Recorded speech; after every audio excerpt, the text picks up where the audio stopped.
제 어깨엔 여전히 별 2개가 빛나고 있었죠. 조선인민군 중장 계급장이었습니다.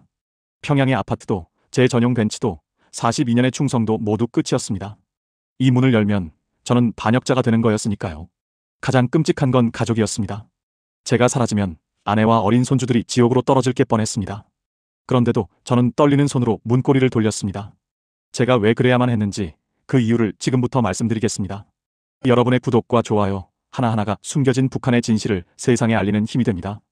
조선인민군 중장 출신 탈북자 김민수입니다. 42년간 북한 군대에서 복무했고 중장까지 올라갔습니다. 2024년 12월 통일 세미나 강연장에서 한 66살 남자가 목이 메인 채 증언했습니다. 그는 가족을 모두 북에 남겨두고 혼자 탈북한 이유를, 그리고 북한 최고 권력층에서 목격한 충격적인 진실을 세상에 알리기 시작했습니다. 그것은 이렇게 시작되었습니다. 2023년 가을, 평양 문수거리 고층 아파트 15층, 제가 42년간 목숨 걸고 지켜온 이 나라에서 최고의 자리에 올랐을 때였습니다. 아침 6시, 아내 순이가 준비한 흰쌀밥 아침상을 받았습니다. 계란 프라이에 된장국, 김치까지. 북에서 이런 밥상을 차릴 수 있는 집이 얼마나 되겠습니까? 평양에서도 손에 꼽히는 특권층만 누리는 것이었죠. 창밖으로 보이는 평양 시내를 내려다보며 저는 생각했습니다. 내가 여기까지 왔구나. 7시가 되자 운전병 박 상사가 차를 가지고 왔습니다. 2015년식 벤츠 E클래스였습니다. 중국에서 들여온 차였지요. 총참모부 작전국 부국장인 제게 당에서 특별히 배려해준 것이었습니다. 박 상사가 뒷좌석 문을 열어주었고 저는 중장 계급장이 달린 군복을 입고 차에 올랐습니다. 출근길 창밖으로 평양 거리가 지나갔습니다. 대동강변의 아침 풍경, 주체사상탑, 그리고 김일성 광장. 제 아버지가 6.25 때 목숨 걸고 지키려던 이 땅이었습니다. 아버지는 2급 국기훈장을 받으신 참전 용사셨죠. 2013년에 돌아가시면서 제게 말씀하셨습니다. 아들아, 아버지는 조국을 지켰다. 너도 잘 지켜라. 저는 그 유언을 가슴에 새기고 살아왔습니다. 총참모부에 도착하자 경비병들이 일제히 거수 경례를 했습니다. 충성! 그들의 외침이 복도에 울렸습니다. 작전국 부국장 집무실로 들어서자 부관이 이미 그날의 보고서들을 정리해 놓았더군요. 전군 작전 계획서, 각 군단 훈련 상황, 그리고 최고사령관 동지의 지시사항들. 점심때가 되자 간부 전용 식당으로 갔습니다. 오늘 메뉴는 불고기와 평양냉면이었습니다. 같은 중장급 간부들과 함께 식사를 하면서 담소를 나눴지요. 하지만 그날따라 옆자리에 앉은 최 중장의 표정이 어두워 보였습니다. 민수 동무, 요즘 분위기가 심상치 않네. 최 중장이 작은 목소리로 귓속말을 했습니다. 저는 무슨 말인지 알아듣고도 모른 척했습니다. 식당에도 집무실에도 심지어 집에도 도청장치가 있다는 걸 모르는 사람이 없었으니까요. 저녁에 집으로 돌아오니 딸 미향이가 와 있었습니다. 평양의학대학을 졸업하고 평양산원에서 의사로 근무하는 제 자랑스러운 딸이었죠. 아버지, 오늘 수술 3건이나 성공했어요. 딸의 밝은 얼굴을 보니 마음이 흐뭇했습니다. 아들 영철이는 인민군 대좌로 근위서울유경 수제105 땅크 사단에서 복무하고 있었습니다. 곧 소장으로 진급할 거라는 소식도 들었죠. 두 손주 사진을 보며 저는 생각했습니다. 이 아이들도 할아버지처럼 훌륭한 군인이 되겠지. 그날 밤 아내와 함께 부모님 산소에 다녀왔습니다. 함흥에 계신 어머니 산소와 아버지 산소 앞에서 저는 보고를 드렸습니다. 아버지, 아들이 중장까지 되었습니다. 조국을 잘 지키고 있습니다. 하지만 그날 밤 잠자리에 들기 전 문득 최 중장의 말이 머릿속을 맴돌았습니다.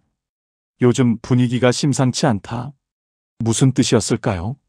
저는 그때 알지 못했습니다. 그것이 제 인생을 완전히 바꿀 시작이 될 줄은 말입니다. 창밖으로 평양의 밤 풍경이 보였습니다. 불 켜진 건물들, 김일성 광장의 조명, 주체사상탑의 붉은 빛. 42년을 이 나라를 위해 살아온 제게 이 모든 것은 자랑스러운 것이었습니다. 하지만 왜일까요? 그날 밤 따라 가슴 한구석이 불편했습니다. 아내 순이가 잠든 얼굴을 바라보며 손주들 사진을 다시 한번 들여다보며 저는 알 수 없는 불안감을 느꼈습니다. 마치 큰 폭풍전의 고요함 같은 것이었죠. 최 중장의 그 말이 현실이 되는 데는 일주일도 걸리지 않았습니다. 2023년 겨울, 평양에 첫눈이 내리던 그날이었습니다. 아침 출근길, 평소처럼 최 중장에게 전화를 걸었습니다. 우리는 40대 초반 대좌 시절부터 함께 근무했던 사이였거든요. 사단 작전 참모 시절 혹한기 훈련을 함께 견뎌낸 전우였습니다. 하지만 전화는 계속 꺼져 있었습니다. 이상하네. 최 동무가 전화를 안 받다니 불길한 예감이 들었습니다. 총참모부에 도착하자 분위기가 심상치 않았습니다. 평소와 달리 복도가 조용했고 간부들의 얼굴에는 긴장감이 역력했습니다. 제 집무실로 들어서자 부관이 떨리는 목소리로 말했습니다. 부국장 동지에 오전 10시에 긴급 간부회의가 소집되었습니다. 10시가 되자 총참모부 대회의실로 모든 중장급 이상 간부들이 소집되었습니다. 회의실 분위기는 냉랭했습니다. 모두들 고개를 숙이고 있었고 아무도 옆 사람과 눈을 마주치려 하지 않았습니다. 정치국 간부가 단상에 올라 서류를 펼쳤습니다. 그의 목소리는 차가웠습니다. 동무들, 우리 당과 수령님을 배신한 반당 반혁명 종파분자가 적발되었습니다. 바로 전 제3군단장 박철호 중장입니다. 그 순간 제 심장이 멎는 것 같았습니다. 박철호, 최 중장이 아니라 박 중장이었습니다. 하지만 박 중장은 제가 소장 시절 사단장으로 있을 때 군단장이셨던 분이었습니다. 성실하고 충성스러운 군인이었죠. 그런 분이 반역자라니 도무지 믿을 수가 없었습니다. 지난달 최고사령관 동지의 현지 지도시 박철호는 고의로 박수를 늦게 쳤으며 이는 수령님에 대한 불만의 표시였습니다. 또한 사적인 자리에서 당 정책에 대한 불순한 발언을 한 사실이 확인되었습니다. 박수를 늦게 쳤다고요? 그게 무슨 죄가 됩니까? 저는 속으로 소리치고 싶었지만 꾹 참았습니다. 회의실 안의 모든 사람들이 같은 생각이었을 겁니다. 하지만 아무도 입을 열지 못했습니다. 박철호는 어제 새벽 총사령에 처해졌습니다. 그의 처와 자녀, 손주들까지 모두 정치범수용소로 이송 조치되었습니다. 손주들까지. 그 말을 듣는 순간 온몸에 소름이 돋았습니다. 박 중장님에게는 7살, 5살 된 손주가 있다는 걸 알고 있었습니다. 제 손주들과 비슷한 나이였죠. 그 어린 것들이 무슨 죄가 있다고 수용소로 보낸단 말입니까? 회의가 끝나고 집무실로 돌아왔지만 아무 일도 손에 잡히지 않았습니다. 서류를 보고 있어도 박 중장님의 얼굴만 떠올랐습니다. 사단장 시절 훈련장에서 만났을 때 민수동무 자네 앞날이 창창하네. 중장까지 가겠어 하시며 격려해 주시던 그 모습이 눈에 선했습니다. 우리가 뭘 지키고 있는 건가? 처음으로 그런 생각이 들었습니다. 42년간 목숨 걸고 지켜온 이 나라가 충성스러운 군인을 박수 한 번 늦게 쳤다고 손주까지 죽이는 나라란 말입니까? 저녁에 집으로 돌아왔습니다. 아내 순이가 저녁상을 차려놓고 기다리고 있었습니다. 하지만 밥맛이 없었습니다. 아내가 물었습니다. 여보, 무슨 일 있어요? 얼굴이 안 좋은데. 말하고 싶었습니다. 하지만 할 수 없었습니다. 집에도 도청장치가 있을지 모르는데 어떻게 함부로 말을 하겠습니까? 저는 그저 아무것도 아니요. 좀 피곤해서 그래요 하고 대답했습니다. 그날 밤 잠을 이룰 수가 없었습니다. 천장을 바라보며 계속 생각했습니다. 내일은 나일 수도 있다. 최 중장일 수도 있다. 우리 중 누구라도. 문득 아버지의 유언이 떠올랐습니다. 아들아, 통일된 조국을 보지 못하고 가는 게 아니다.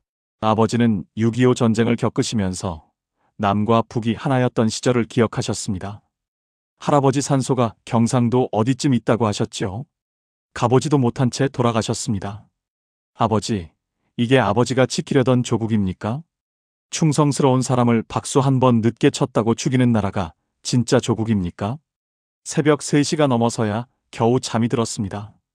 꿈속에서 박 중장님이 나타났습니다. 군복을 입고 웃으시며 민수동무 조심하게 하고 말씀하시더군요. 꿈에서 깨어나니 온몸이 식은땀으로 젖어 있었습니다. 다음 날 출근길, 박 상사가 운전하는 벤츠 뒷좌석에 앉아 창밖을 바라봤습니다. 평양 거리는 여전히 평화로워 보였습니다. 하지만 저는 알았습니다. 이 평화로운 풍경 뒤에 얼마나 많은 공포와 감시가 숨어 있는지를. 중장의 별도, 벤츠도, 고급 아파트도, 이 모든 것이 한순간에 사라질 수 있다는 것을. 박수 한 번, 말 한마디 잘못하면 나와 내 가족 모두가 사라질 수 있다는 것을 말입니다. 그때부터였습니다. 제 마음속에 작은 균열이 생기기 시작한 것은 박 중장 사건 이후 석 달이 지난 2024년 봄이었습니다. 총참모부로부터 함경북도 수해복구 지원 실태 점검 명령이 떨어졌습니다.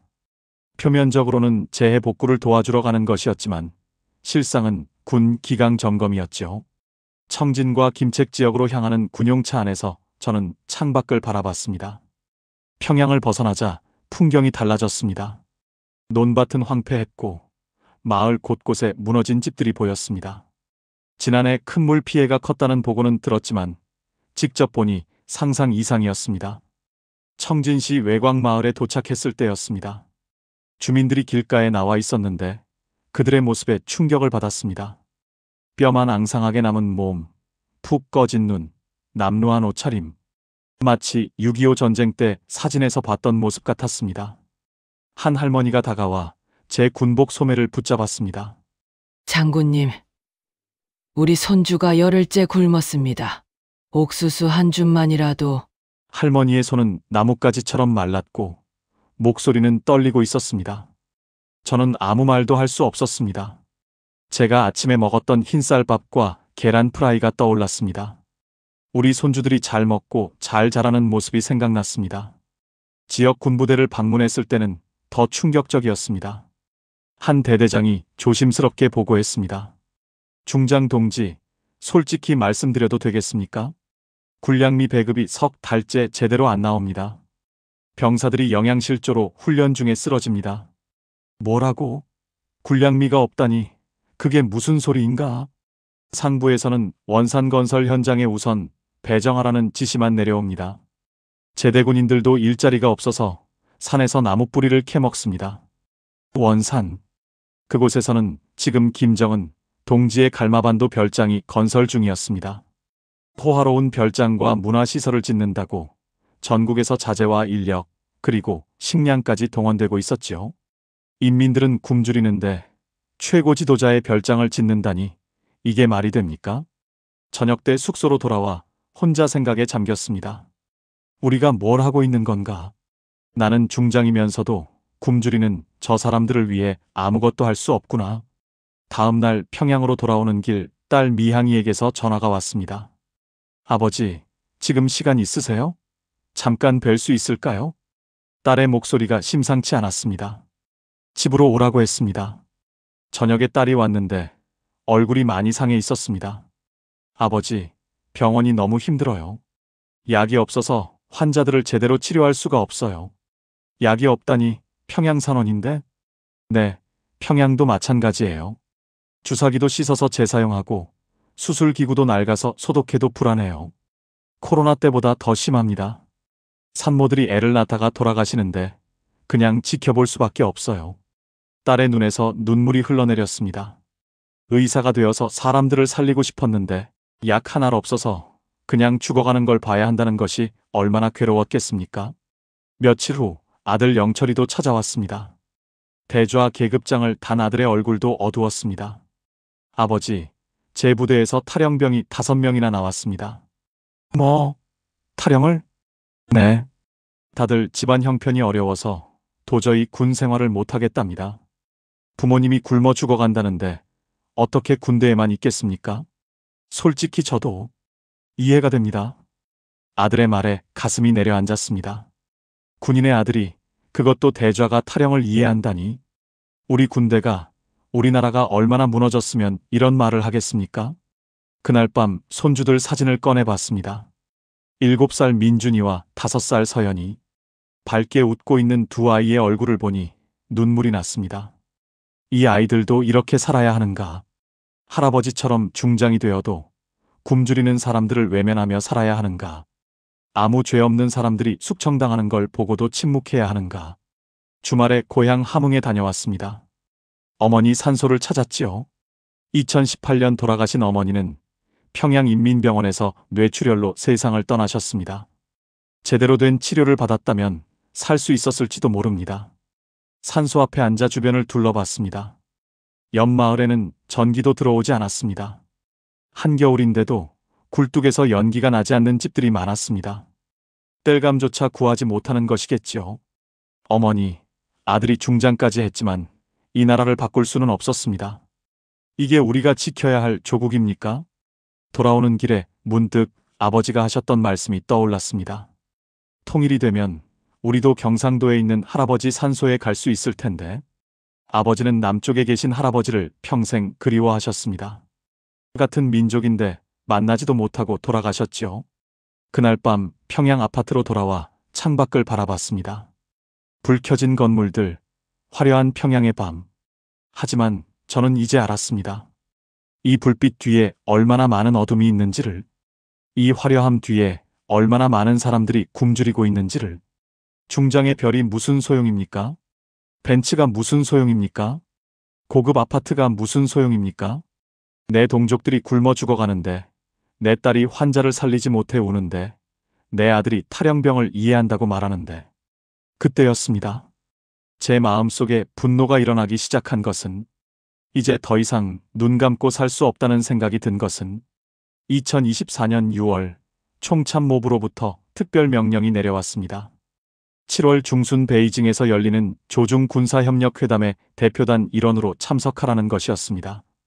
중장급 간부 5명이 선발되었고 저도 그중 한 명이었습니다. 서류를 받아드는 순간 손이 떨렸습니다.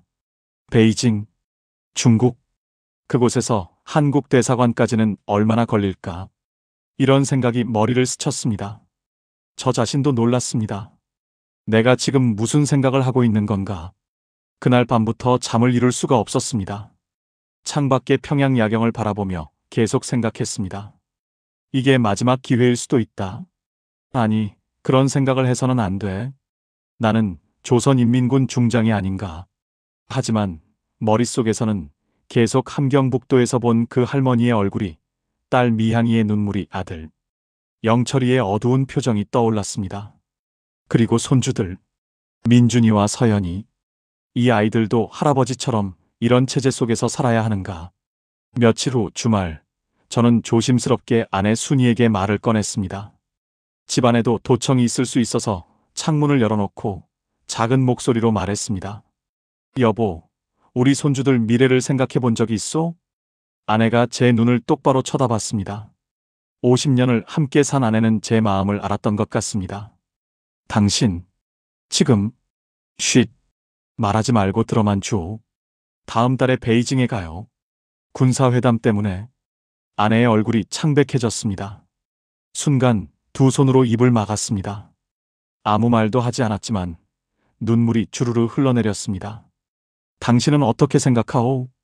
한참을 침묵하던 아내가 떨리는 목소리로 말했습니다. 당신 마음 압니다. 하지만 저희는 여기 남아야 합니다. 가족이 모두 가면 국경도 못 넘습니다. 맞는 말이었습니다. 중장급 간부가 해외에 나갈 때는 가족을 인질로 남겨둡니다. 그래야 돌아온다는 보장이 되니까요. 다음 날 딸 미향이를 따로 만났습니다. 평양 모란봉 공원을 산책하면서 조심스럽게 물었습니다. 미향아, 넌 계속 이곳에서 의사로 살고 싶니? 딸이 고개를 숙였습니다. 아버지, 저는 환자를 살리고 싶어요. 그런데 여기선 약도 없고 장비도 없고 제가 의사인지 그냥 지켜보는 사람인지 모르겠어요. 만약 다른 곳에서 살 수 있다면? 딸이 깜짝 놀라 저를 쳐다봤습니다. 하지만 곧 고개를 저었습니다. 아버지, 그런 생각 마세요. 우리는 여기서 살아야 해요. 그게 우리 운명이에요. 아들 영철이도 만났습니다. 대좌인 아들을 보니 젊은 시절 제 모습이 떠올랐습니다. 영철아, 솔직히 말해봐라. 이 별이 무슨 의미가 있다고 생각하니? 아들이 주위를 둘러보고는 작게 말했습니다. 아버지, 솔직히 모르겠습니다. 제 부하들이 굶주리는데 저는 그냥 명령만 따르라고 해야 합니다. 이게 군인인가 싶습니다. 만약 아버지가 다른 선택을 한다면? 아들의 눈이 커졌습니다. 한참을 저를 바라보다가 고개를 끄덕였습니다. 아버지 선택을 존중합니다. 하지만 저는 아내와 아이들이 있습니다. 저는 여기 남겠습니다. 그 말을 듣는 순간 가슴이 찢어지는 것 같았습니다. 내가 무슨 일을 하려는 건가? 가족을 버리고 혼자 도망치려는 건가? 일요일에 손주들이 왔습니다. 민준이와 서연이. 두 아이를 꼭 안아주었습니다. 민준아, 서연아, 할아버지가 너희들을 정말 사랑한단다. 할아버지, 어디 가세요? 왜 울어요?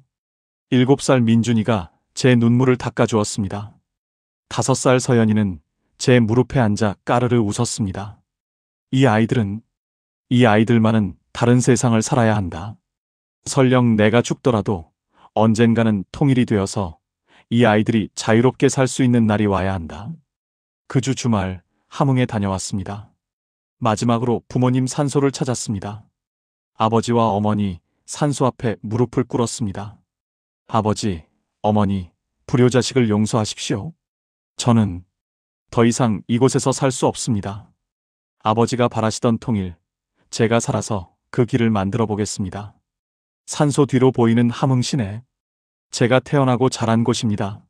어린 시절 아버지 손을 잡고 걷던 골목길, 어머니가 장을 보러 가던 시장, 중학교 가던 길, 모든 게 눈에 선했습니다. 함흥 시내로 내려가 어린 시절 살던 집 근처를 걸었습니다. 좁은 골목길, 낡은 집들, 아이들의 웃음소리, 모든 것이 어제 일처럼 생생했습니다. 안녕, 내 고향이여. 안녕, 내가 사랑했던 이 땅이여. 평양으로 돌아오는 기차 안에서 마지막 결심을 했습니다. 7월 베이징에 가면 저는 대한민국 국민이 되겠습니다. 중장의 별을 버리고 이 모든 것을 버리고 자유를 택하겠습니다. 집으로 돌아와 아내에게 말했습니다. 여보, 내 결정을 용서해 주시오. 당신과 아이들, 손주들을 지키는 길은 내가 살아서 밖에서 증언하는 것뿐이요. 아내가 울면서 고개를 끄덕였습니다. 당신만이라도 살아야 합니다. 언젠가 통일이 되면 우리가 다시 만날 수 있을 거예요. 그때까지 꼭 살아계세요. 그날 밤 아내와 마지막 대화를 나눴습니다. 서로 아무 말 없이 손을 잡고 있었습니다. 50년을 함께 산 부부가 이렇게 헤어져야 한다니. 하지만 이것이 가족을 지키는 유일한 방법이었습니다. 베이징 출장까지 한 달. 제 인생에서 가장 긴 한 달이 시작되었습니다. 2024년 7월 20일 베이징 서우두 공항에 도착했습니다. 조선인민군 대표단 5명은 보위부 직원 2명의 감시 아래 베이징 시내 호텔로 향했습니다. 차창 밖으로 보이는 베이징의 높은 빌딩들, 넘쳐나는 자동차들, 화려한 거리. 평양과는 차원이 달랐습니다. 호텔에 짐을 풀고 첫날 밤을 맞았습니다. 저는 화장실에 들어가 문을 잠그고 작은 종이를 꺼냈습니다. 떠나기 전 몰래 적어온 한국 대사관 주소였습니다. 베이징시 조양구 동방동로. 계속 외우고 또 외웠습니다. 그리고 종이를 찢어 변기에 흘려보냈습니다. 거울 속 제 얼굴을 봤습니다. 60살 중장, 42년 군 생활. 이 모든 것이 사흘 후면 끝납니다. 아니, 새로 시작되는 것이겠지요. 품속에서 아내가 몰래 챙겨준 작은 사진 2장을 꺼냈습니다. 하나는 부모님 사진, 또 하나는 손주들 사진. 이것만은 꼭 가지고 가야 했습니다. 이튿날과 3일째 군사회담이 진행됐습니다.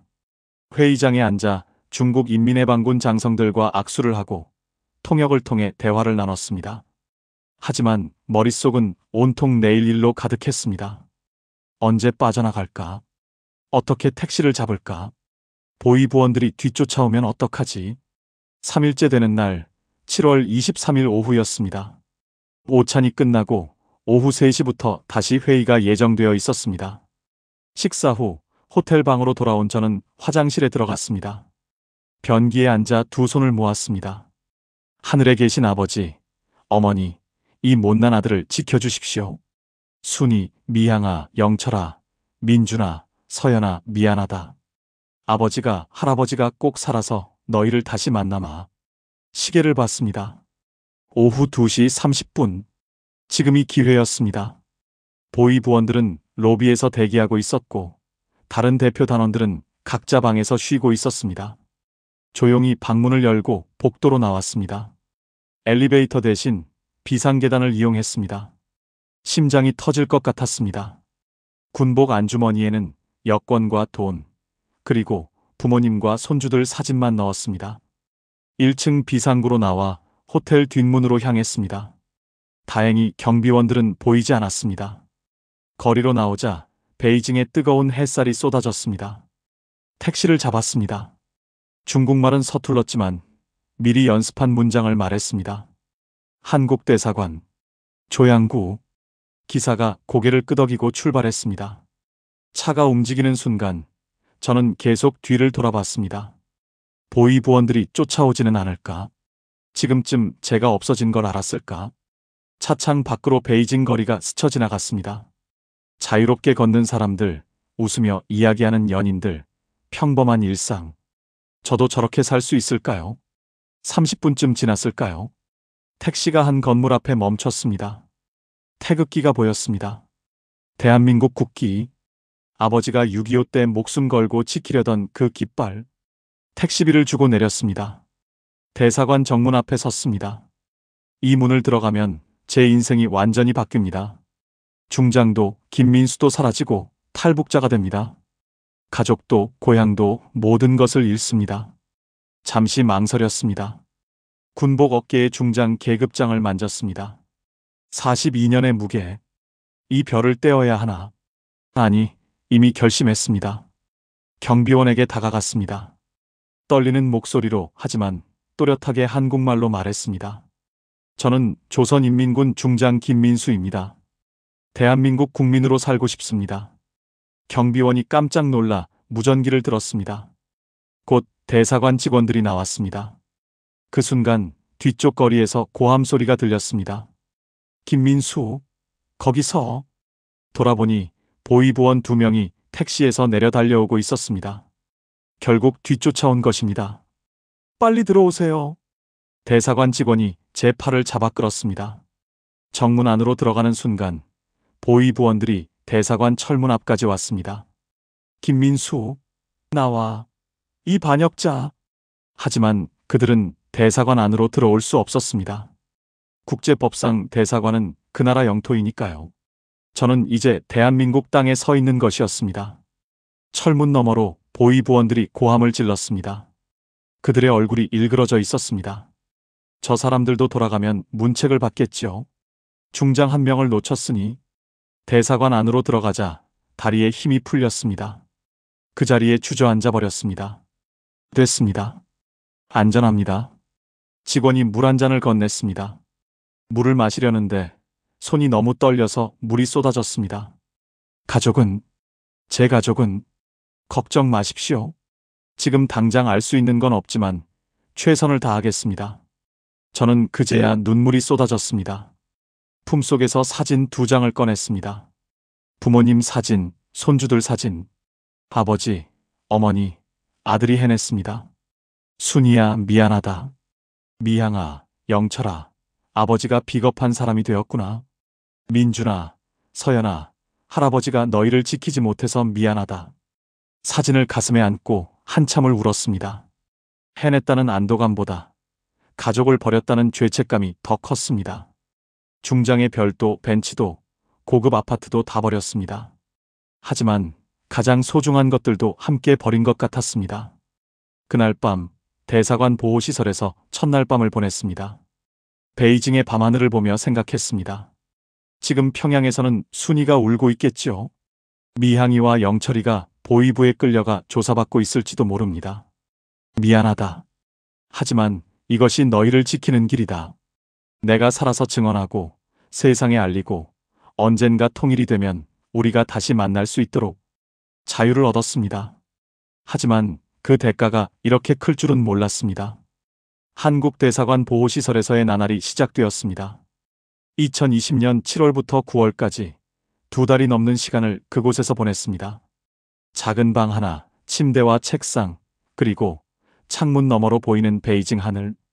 이것이 제 새로운 세상이었습니다. 매일 밤 악몽에 시달렸습니다. 꿈속에서 보위부원들이 우리 집 문을 부수고 들어왔습니다.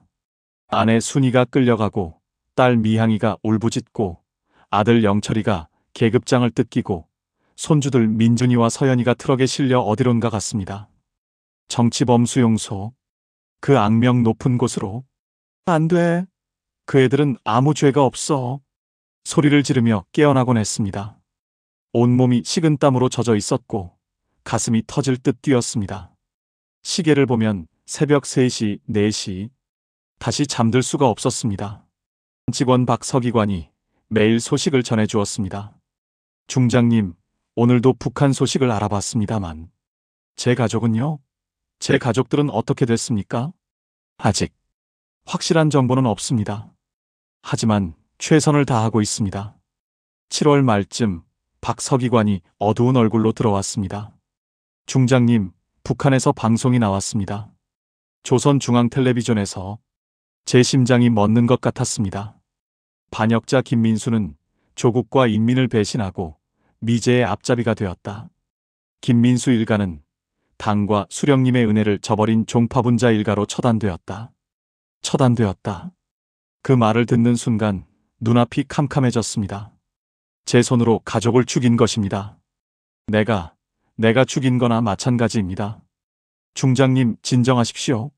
처단이라는 게 꼭 사형을 의미하지는 않습니다. 강제 이주나 감시 상태를 뜻할 수도. 며칠 후 대북 소식통을 통해 정확한 정보가 들어왔습니다. 아들 영철이가 대좌였던 덕분에, 그리고 제가 당에 바친 공로 때문에 가족들은 최악의 상황은 면했다고 했습니다. 정치범 수용소가 아니라 함경북도 산골 지역으로 강제 이주되었다는 것이었습니다. 아내와 딸, 아들, 손주들 모두 함경북도 어느 탄광 마을로 보내졌다고 했습니다. 평양 아파트도 직장도 모든 것을 빼앗겼지만 목숨은 살았다는 소식이었습니다. 감사합니다. 감사합니다. 저는 방바닥에 엎드려 울었습니다. 살아있다. 우리 가족이 살아있다. 하지만 동시에 가슴이 찢어졌습니다. 평양에서 의사로 일하던 딸이, 군인이던 아들이, 7살, 5살 어린 손주들이 탄광 마을에서 어떻게 살겠습니까? 차라리 나를 죽이고 가족을 그냥 두지. 하지만 이미 돌이킬 수 없었습니다. 제가 선택한 길이었고 이제는 앞으로 나아갈 수밖에 없었습니다. 8월 중순 한국 국정원 직원들이 면담을 왔습니다. 조사라기보다는 인터뷰에 가까웠죠. 중장님, 용기 내주셔서 감사합니다. 중장급 탈북은 정말 드문 일입니다. 용기요? 저는 용기가 아니라 비겁함으로 왔습니다. 가족을 버리고 혼자 도망친 비겁한 사람입니다. 그렇게 생각하지 마십시오.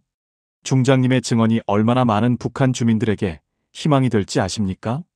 하지만 저는 희망이 아니라 죄책감으로 가득했습니다. 매일 아침 일어나면 부모님 사진과 손주들 사진을 꺼내봤습니다. 아버지, 어머니, 이 못난 아들을 용서하십시오. 아버지가 원하시던 통일을 위해 제가 할 수 있는 일을 하겠습니다.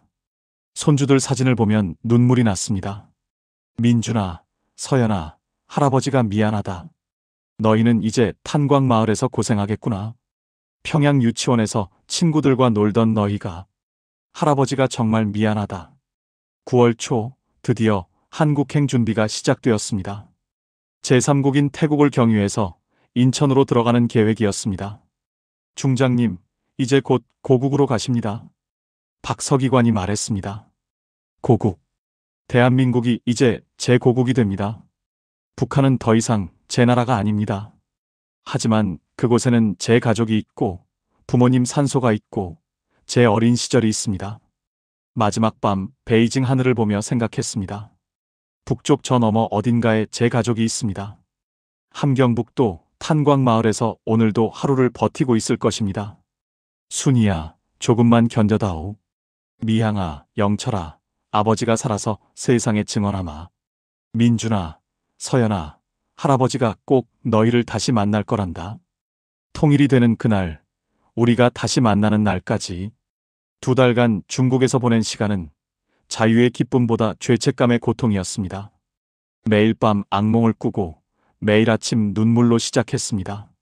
하지만 저는 알았습니다. 이것이 제가 선택한 길이고 이제 이 길을 끝까지 가야 한다는 것을. 9월 20일 태국으로 출발하는 날이었습니다. 대사관을 나서며 베이징 하늘을 한 번 더 올려다봤습니다. 안녕 베이징. 안녕 제가 떠나온 모든 것들. 비행기에 오르며 생각했습니다. 다음 목적지는 대한민국입니다. 제 새로운 나라, 제 새로운 인생. 하지만 제 마음은 여전히 북쪽 어딘가 탄광 마을에 남아 있었습니다. 태국행 비행기가 이륙했습니다. 창밖으로 베이징이 점점 멀어졌습니다. 그리고 더 멀어지는 것은 제 가족이었습니다. 눈물이 또 흘러내렸습니다. 미안하다. 정말 미안하다. 하지만 이것이 너희를 지키는 길이었다.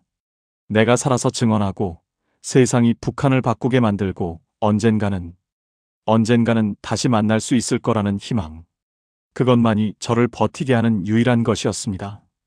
2024년 10월 초 인천국제공항에 도착했습니다. 비행기에서 내려 공항 건물로 걸어가는데 다리가 후들거렸습니다. 60년 만에 처음 밟는 대한민국 땅이었습니다. 공항 입구에 태극기가 펄럭이고 있었습니다. 빨강, 파랑, 검정의 그 깃발. 아버지가 6.25 전쟁 때 목숨 걸고 지키려던 바로 그 깃발이었습니다. 아버지, 아들이 돌아왔습니다. 아버지가 지키려던 나라에. 눈물이 쏟아졌습니다. 공항 한복판에서 태극기를 보며 한참을 울었습니다. 국정원 직원들이 조용히 기다려 주었습니다. 공항을 빠져나와 차를 타고 이동하는데 창밖 풍경에 또 한 번 충격을 받았습니다. 높은 빌딩들이 즐비했습니다.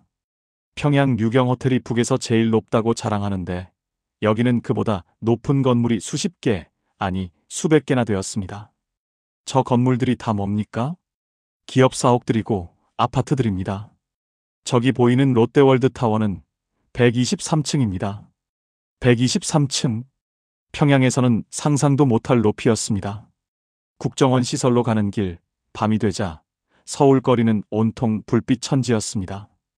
건물마다, 거리마다, 상점마다 환하게 불이 켜져 있었습니다. 네온 사인이 번쩍이고 자동차 불빛이 끊임없이 흘러갔습니다. 밤에도 이렇게 환한 겁니까? 네, 서울은 24시간 불이 꺼지지 않습니다. 북에서는 평양도 밤이 되면 어둠 속에 잠겼습니다. 전기가 귀에서 밤 10시만 넘으면 거리가 깜깜했지요. 그런데 여기는 한밤중인데도 대낮처럼 밝았습니다. 국정원 조사가 시작되었습니다. 석 달간 이어진 조사였습니다. 중장 출신이라 매우 상세하게 물어봤습니다. 북한 군사 기밀, 지휘 체계, 무기 현황, 당과 군의 관계, 김정은의 통치 방식, 모든 것을 있는 그대로 말했습니다. 이 정보가 통일에 도움이 됩니까? 조사관이 고개를 끄덕였습니다. 중장님의 증언은 매우 중요합니다. 북한 체제를 이해하는데 큰 도움이 됩니다. 하지만 저는 여전히 죄책감에 시달렸습니다. 조국의 비밀을 말하는 것 같아서 비록 그 조국이 저를 배신했지만 말입니다. 12월 말 드디어 하나원에 입소했습니다. 탈북민들의 정착 교육을 받는 곳이었죠. 중장 출신이라는 소문이 퍼지자 다른 탈북민들이 저를 어려워했습니다. 중장님, 저희 같은 사람들하고 어떻게 같이? 아닙니다. 저도 여러분과 똑같은 탈북민입니다. 북을 떠나온 사람일 뿐입니다. 편하게 대해 주십시오. 하나원에서 한국 사회 적응 교육을 받았습니다. 스마트폰 사용법, 인터넷 검색, 은행 업무, 지하철 타는 법, 그리고 인공지능이라는 것까지. 60살 노인에게는 모든 게 낯설었습니다. 지하철을 처음 타봤습니다. 평양 지하철보다 훨씬 깨끗했고 배차 간격도 짧았습니다. 3분마다 전동차가 왔습니다. 사람들은 스마트폰을 보거나 책을 읽으며 조용히 앉아 있었습니다. 한강을 처음 봤을 때도 놀랐습니다. 강 위에 다리가 20이 넘는다고 했습니다. 대동강에는 다리가 몇 개밖에 없는데 말입니다. 그리고 그 다리 위로 자동차들이 끊임없이 흘러갔습니다. 북에서는 간부들만 차를 타는데 여기는 일반 사람들도 다 차가 있습니까? 네, 대부분의 가정이 차를 소유하고 있습니다. 충격이었습니다. 같은 민족인데, 같은 말을 쓰는데 이렇게 다를 수가 있나요? 저녁에 텔레비전을 봤습니다. 뉴스에서 정부를 비판하는 내용이 나왔습니다. 야당 국회의원이 대통령을 강하게 질책하는 장면도 나왔습니다. 이게 괜찮은 겁니까?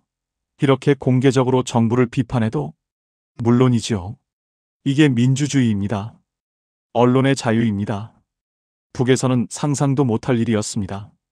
김정은을 조금이라도 비판하면 그 자리에서 끌려갑니다.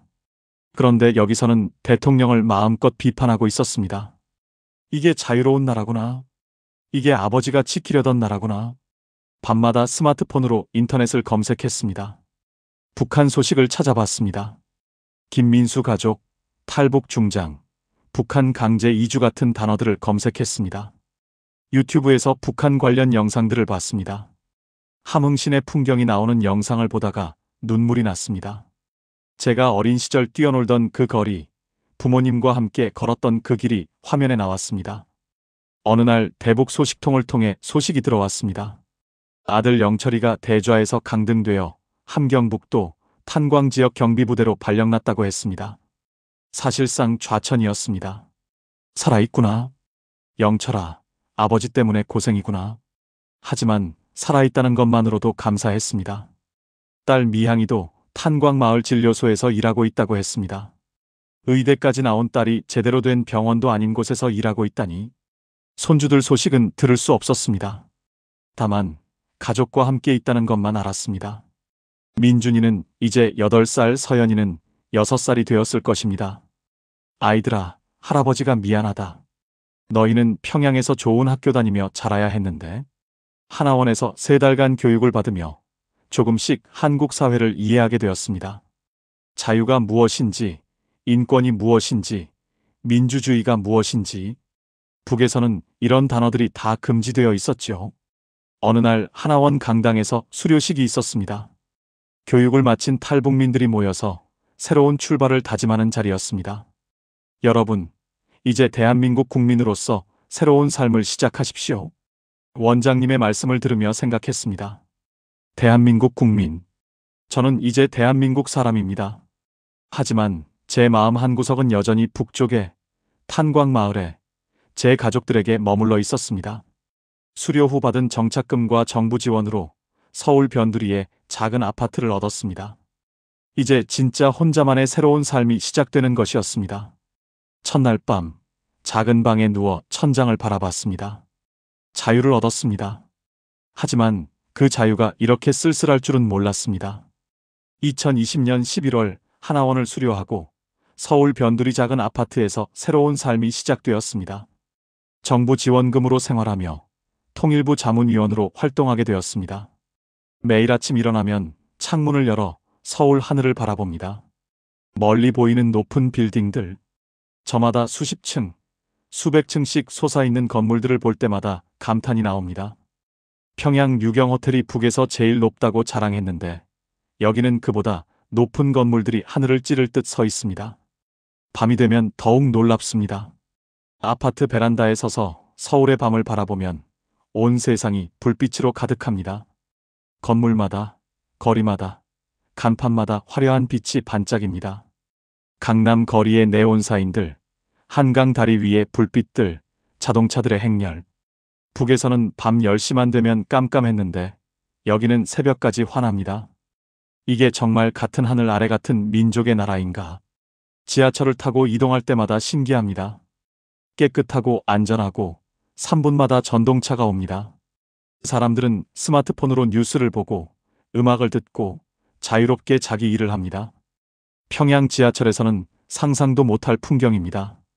한강을 처음 제대로 본 날 다리가 스물이 넘는다는 말에 또 한 번 놀랐습니다. 대동강에는 몇 개밖에 없는데 말입니다. 그 다리 위로 끊임없이 자동차들이 지나갑니다. 북에서는 간부들만 탈 수 있던 차가 여기서는 거의 모든 집에 있다고 합니다. 텔레비전을 켜면 더욱 놀랍습니다. 뉴스에서 정부를 비판하고 대통령을 질책하고 자유롭게 의견을 말합니다. 북에서는 김정은 동지를 조금이라도 비판하면 그 자리에서 끌려가는데 여기서는 누구나 자기 생각을 말할 수 있습니다. 이게 진짜 자유로운 나라구나. 아버지, 이게 아버지가 지키려던 나라입니다. 정착 지원을 받으며 탈북민을 돕는 단체에서 봉사활동을 시작했습니다. 새로운 탈북민들에게 한국 생활을 알려주고 그들의 고민을 들어주는 일이었습니다. 중장님, 저는 북에서 공장 노동자였습니다. 여기서 무슨 일을 할 수 있을까요? 걱정 마십시오. 여기는 노력하면 기회가 있는 나라입니다. 제가 중장에서 탈북민이 된 것처럼 여러분도 새로운 삶을 시작할 수 있습니다. 제가 중장 시절 하지 못했던 일들을 지금이라도 하고 싶었습니다. 사람들을 돕고 그들에게 희망을 주는 일 말입니다. 교회에 나가기 시작했습니다. 북에서는 종교가 금지되어 있었죠. 예배 시간마다 제 가족을 위해 기도했습니다.